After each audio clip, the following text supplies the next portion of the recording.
Hey everyone, Pastor Nathan here. We're continuing reading together through Matthew's Gospel, and we're in Matthew chapter 9 today.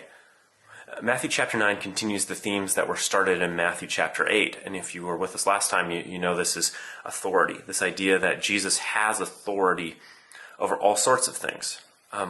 So at the end of chapter 7, the crowds recognize Jesus' authority.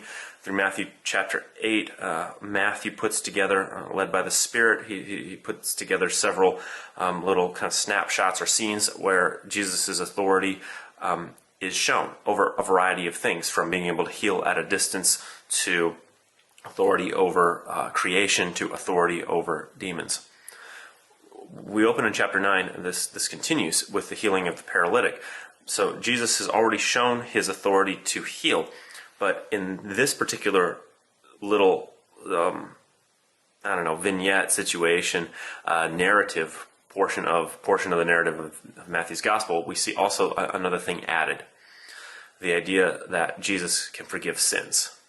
The authority to forgive sins. Jesus says he has it, and the people praise God for it. They're so thankful that God has given this ability to men, and specifically to the person of Jesus. This narrative really does two things at this point. The first is we see this continue, this idea of Jesus' authority throughout Jesus' question about fasting. Jesus calls his disciples. Jesus raises somebody from the dead in Matthew chapter 9. There's another place where Jesus has authority. It's not just over demons, it's actually over death itself that he has authority. And he has authority to send out workers for the kingdom. And we're going to see that here at the end of 9 and beginning of 10.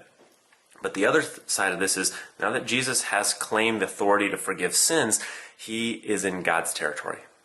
And this conflict that he is going to have with the religious leaders of the day is going to center around, from where does his authority come?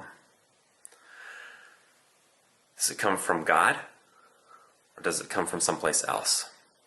And we'll see that especially in the next few chapters as we move ahead. So I hope this is helpful for you as you're continuing to read through Matthew's Gospel, and we'll continue with chapter 10 next time. Take care.